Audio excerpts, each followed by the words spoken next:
తాకట్లో ఉన్న మీ బంగారాన్ని విడిపించి ఆ రోజు ఆన్లైన్ రేటుకి కొంటాం. Sharma gold company.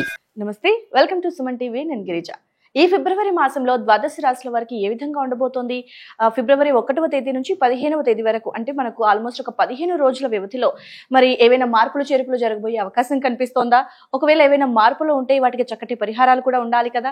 మరి ఆ విషయాలన్నీ తెలియచేయడానికి ఇవాళ మనతో పాటు ఉన్నారు ప్రముఖ జ్యోతిష్య పండితులు బ్రహ్మశ్రీ నందిపట్ల శ్రీహరి శర్మ గురువు గారు. వారి మాటల్లో తెలుసుకునే ప్రయత్నం చేసిద్దాం. గురువు గారు నమస్కారం. వాగర్థావివ సంపృక్తౌ వాగర్థ ప్రతిపత్తయే జగతః పితరౌ వందే పార్వతీ పరమేశ్వరౌ. సదాశివసమారంభాం శంకరాచార్య మధ్యమాం అస్మదాచార్య పర్యంతం వందే గురు పరంపరాం. ఆదిత్యాయ చ సోమాయ మంగళాయ బుధాయ చ గురు శుక్ర శనిభ్యశ్చ రాహవే కేతవే నమః. శృంగేరి జగద్గురు పీఠాధిపతులకి, కంచిపీఠాధిపతులకి నమస్కారములు తెలియజేసుకుంటూ కార్యక్రమాన్ని ప్రారంభిద్దాం.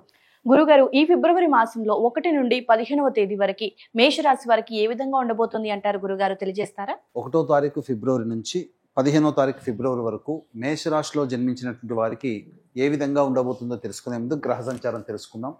2వ ఇంట గురువు వక్రీకరించి ఉండడం, కుజుడు స్తంభించి కూడా 3వ ఇంట వక్రీకరించి ఉండడం, 12వ ఇంట శుక్రుడు రాహువు, అలాగే లాభస్థానంలో శని మరియు దశమ స్థానంలో రవి బుధుల యొక్క కలయిక, 6వ స్థానంలో కేతువు. గ్రహ గమనాలు అనుకూలంగా లేవు, కానీ గ్రహ స్థితిగతులు అనుకూలంగా ఉన్నాయి. ఈ కారణం చేత మామూలు కంటే కూడా మిశ్రమ ఫలితాల కంటే అధికమైనటువంటి శుభ ఫలితాలు ఈ మేషరాశిలో జన్మించినటువంటి వారు పొందుతారని చెప్పవచ్చు. కారణం ఏంటంటే శుభగ్రహాలన్నీ కూడాను యోగించబోతున్నాయి. గురువు కూడా వక్రీకరించి రాశి ఫలితాలను ఇవ్వబోతున్నారు, రాశిలో ఉన్నటువంటి ఫలితాలని. తద్వారా ఏమవుతుంది? బాధ్యతలు స్వీకరించగలుగుతారు. అనగా ఏదైనా కానీ రెస్పాన్సిబిలిటీస్ని మీరు పూర్తి చేసుకోగలుగుతారు. పెండింగ్లో ఉన్నటువంటి పనులు కావచ్చు, లేకపోతే మీ మీద కొత్తగా బాధ్యతలు రావడం, తద్వారా వాటిని సమర్థంగా నిర్వహించడం, తద్వారా మీకు భవిష్యత్తు బాటకి మంచి జరగడానికి అవకాశాలు గోచరమవుతున్నాయి. ఇక 3వ ఇంట కుజుడు స్థితి పొంది ఉన్నప్పటికీ ఇక్కడ ప్రధానంగా ఎలా ఉంటుంది? కుజుడు యొక్క ప్రభావం వలన మీకు ఉత్సాహము, ఆనందము, ఏ పని చేయాలన్నా ముందడుగు వేయాలి అనేటువంటిది అనుకుంటారు. కానీ అది అమలులోకి వచ్చేసరికి వాటికి సంబంధించినటువంటి వాటిలో ఇబ్బందులు, ఆటంకాలు ఎదుర్కోవాల్సిన పరిస్థితి వస్తుంది. ఆలోచన వచ్చినప్పుడు ఉన్నంత ధైర్యము అమలు చేసేటప్పుడు ధైర్యం లేకపోవడం, తద్వారా ఇబ్బందికర పరిస్థితులు.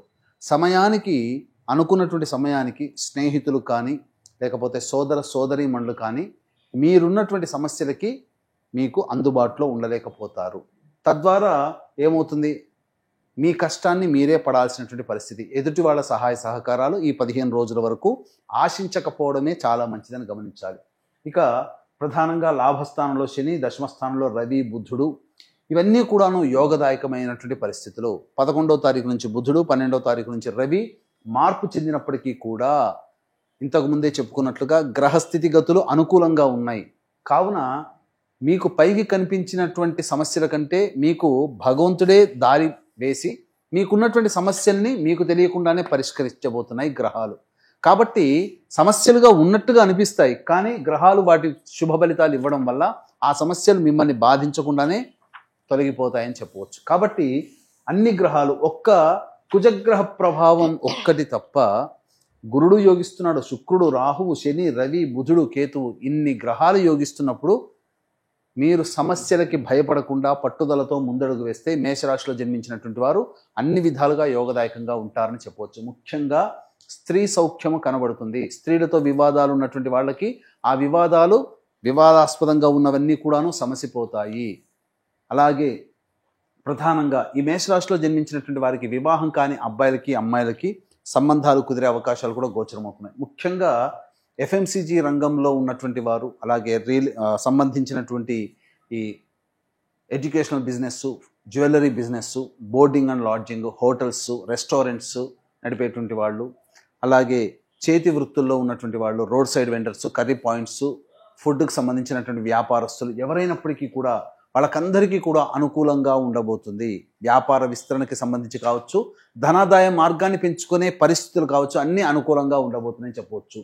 ఇక తోలు, చర్మ సంబంధమైనటువంటి వ్యాపారస్తులు, అలాగే ఇనుము, స్టీల్కి సంబంధించినటువంటి రంగంలో ఉన్నటువంటి వాళ్ళు, ఎడిబుల్ ఆయిల్స్, పెట్రోల్, కెమికల్ సంబంధించినటువంటి వాళ్ళు, ప్లాస్టిక్ ఇండస్ట్రీస్తో సంబంధం ఉన్నటువంటి వాళ్ళు, ముఖ్యంగా చెప్పాలి అని అంటే శని అంటేనే చల్లదనానికి కారకత్వం. కాబట్టి ఈ ఎయిర్ కండిషన్స్ సంబంధించినటువంటి రిఫ్రిజిరేటర్ సంబంధించినటువంటి వ్యాపార కొనుగోలు అమ్మకాలు చేసేటువంటి వాళ్ళు ఎవరైతే ఉంటారో వాళ్ళకందరికీ కూడాను ధనాదాయం చాలా పెరిగేటువంటి అవకాశాలు ఈ 15 రోజుల్లో గోచరమవుతున్నాయి. ఇక ముఖ్యంగా రియల్ ఎస్టేట్ రంగము, అలాగే రైతులు మరియు ఈ సంబంధించినటువంటి లాయర్ రంగంలో ఉన్నటువంటి వాళ్ళు జాగ్రత్తలు పాటించండి. పైకి ఉత్సాహంగా కనబడతారు కానీ సమస్యలు ఎక్కువగా ఉంటాయి. నూతన పంటలు వేయకపోవడమే చాలా మంచిదని గమనించాలి.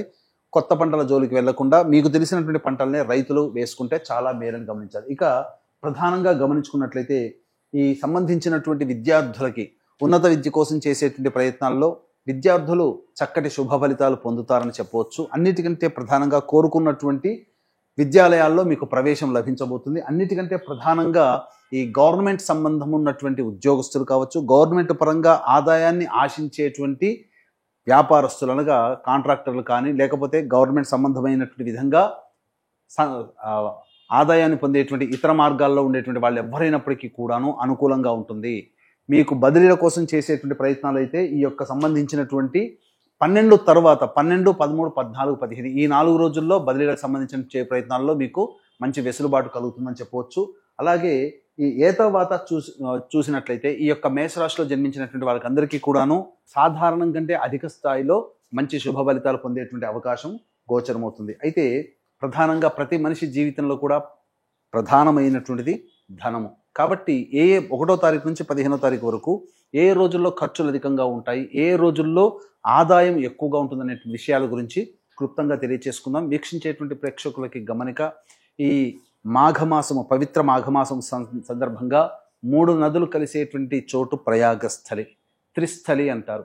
ఇటువంటి ప్రయాగలో మాఘ పౌర్ణమి రోజున జాతకరీత్యా కలుగు విద్య, వివాహ, ఉద్యోగ, దాంపత్య, సంతాన, అనారోగ్య సమస్యలు, ముఖ్యంగా విద్యార్థుల కోసం, మరియు ఇప్పుడు సమస్యలు ఇబ్బందులు ఎదుర్కొంటున్నామంటే గత జన్మ కర్మదోష ప్రభావాలు కావున గత జన్మ కర్మదోష నివారణ హోమాలు 29వ తారీఖు మార్చి నుంచి శని ప్రభావం మారుతుంది కాబట్టి 12 రాశుల వారికి ఈ శని ప్రభావం అందరికీ ఉంటుంది కాబట్టి శని దోష నివారణ హోమాలు పర్ హెడ్ 2100 రూపాయలకి మీ గోతనామాలతో చేయించడం జరుగుతుంది. అవకాశం ఉన్నవాళ్ళు కార్యక్రమ తదనంతరం కాంటాక్ట్ చేసి పూర్తి వివరాలు తెలుసుకోవచ్చు. అలాగే 13వ తారీఖు రోజున పితృదేవతా నక్షత్రం మఖా నక్షత్రం.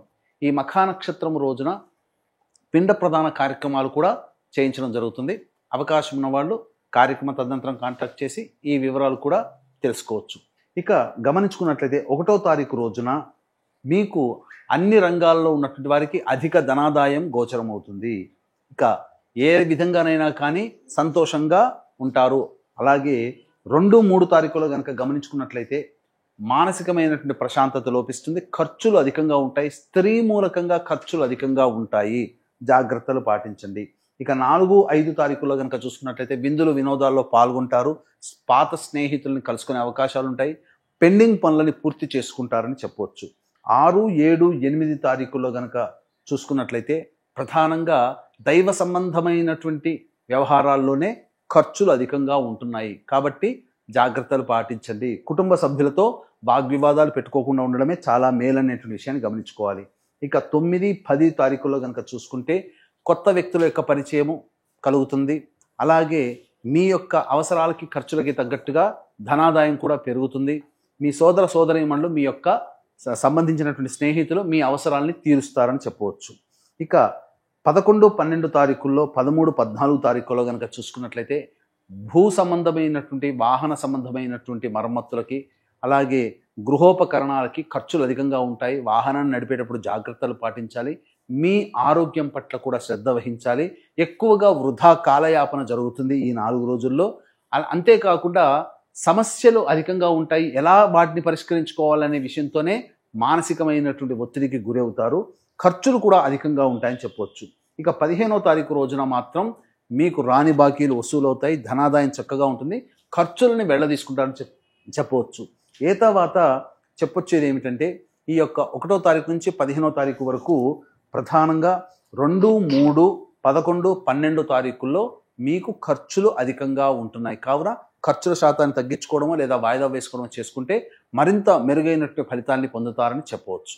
గురుగారు ఓవరాల్ గా చూసుకుంటే ఈ ఫిబ్రవరి 15 రోజుల పాటు కూడా మేషరాశి వారికి మిశ్రమ ఫలితాలు, ఖర్చులు కూడా అధికంగా ఉండే రోజులు ఎక్కువగా కనిపిస్తున్నాయని అన్నారు కాబట్టి మరి ఈ 15 రోజుల పాటు చక్కటి పరిహారం చేసుకోవటానికి చక్కటి పరిహారాన్ని తెలియజేస్తారా గురుగారు? తప్పకుండానమ్మా. ప్రతిరోజు కూడా సుబ్రహ్మణ్య భుజంగ స్తోత్ర పారాయణము, అలాగే కాలభైరవాష్టక పారాయణం రోజుకి 3 సార్లు పఠించినట్లయితే సాధారణంగా వచ్చే సమస్యలన్నీ కూడాను పరిష్కారం అవుతాయి. అలాగే ఇప్పుడు చెప్పినటువంటి వాటికంటే విభిన్నంగా మీ యొక్క జాతకం ఉంది అని అంటే, మీ జీవితం ఉంది అని అంటే, మీ యొక్క జన్మ జాతకంలో నడుస్తున్నటువంటి గ్రహ దశాంతర దశల ప్రభావాలు కావున దగ్గరలోని మంచి ఉపాసనా పరులైనటువంటి జ్యోతిష్యులను సంప్రదించి వారి సలహాలు సూచనలు కనుక పాటించినట్లయితే మరింత మెరుగైనటువంటి జీవితాన్ని పొందుతారని చెప్పవచ్చు. ఓకే గురుగారు, ఈ 15 రోజుల పాటు మేషరాశి వారికి ఏ విధంగా ఉండబోతోంది, అలాగే పాటించాల్సినటువంటి పరిహారాలని కూడా చాలా చక్కగా తెలియజేశారు గురుగారు. ధన్యవాదాలు. సర్వం శ్రీ ఉమామహేశ్వర పరబ్రహ్మార్పణమస్తు.